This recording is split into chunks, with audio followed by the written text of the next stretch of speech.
Hi, I'm Phoebe and I work in marketing and events for the Fragrance Foundation, and I'm here today in the beautiful town of Henley to answer all of your most frequently Googled questions on perfume.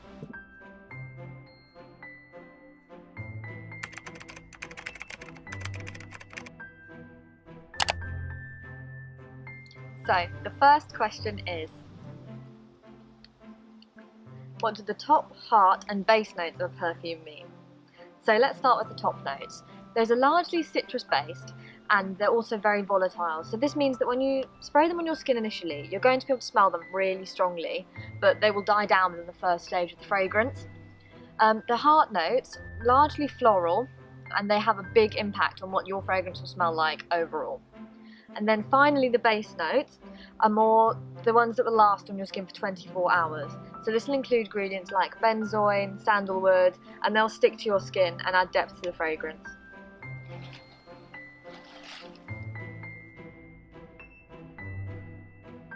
Where should perfume be applied to make the most of my fragrance?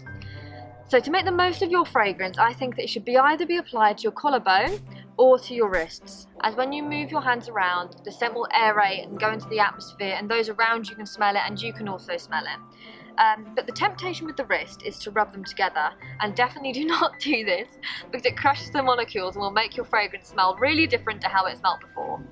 With your collarbones, this is a great place because as you lean in and speak to someone or they lean into you, then they'll be able to smell your fragrance. And also, if you're a person that likes your fragrance to last all day and you want to be able to smell your fragrance, then you can smell it really clearly here because obviously it's close to your face. Okay. Why can't I smell my own perfume after a few minutes? So this goes back to almost like a primal thing. So when we were back in the caveman days, etc., and we were more hunter-gatherers, then your nose would be used a lot more, and it'd be constantly looking to pick up things that are perhaps going to be a threat to you or that you should be aware of.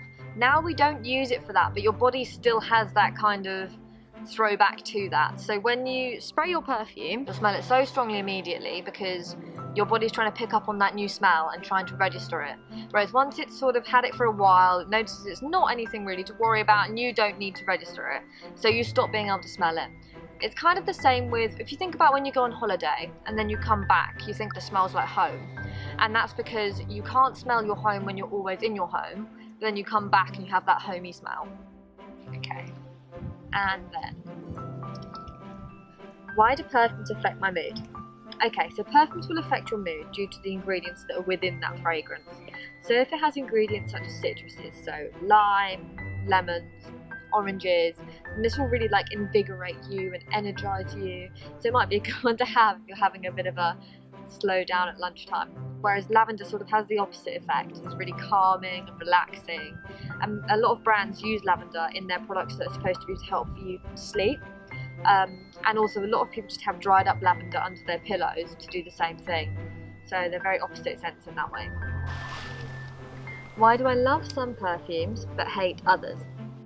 So this will be because of certain memories that you will associate with certain smells. So for example, you might really love vanilla because you remember on a Sunday your grandma would make cakes and you always really looked forward to it. So associate that with a good smell and therefore have a positive response. However, say you absolutely detest lavender because you had a traumatic experience in a lavender field one day, then you will not like lavender fragrances because similar to the one before, you will associate it with a really negative memory and you won't like the smell to smell like that. How much is the fragrance industry worth?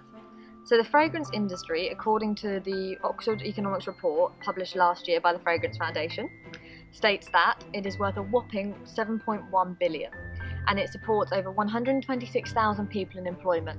This could range from the people farming the ingredients to people doing a more corporate role like mine. So this now brings us to the end of our video.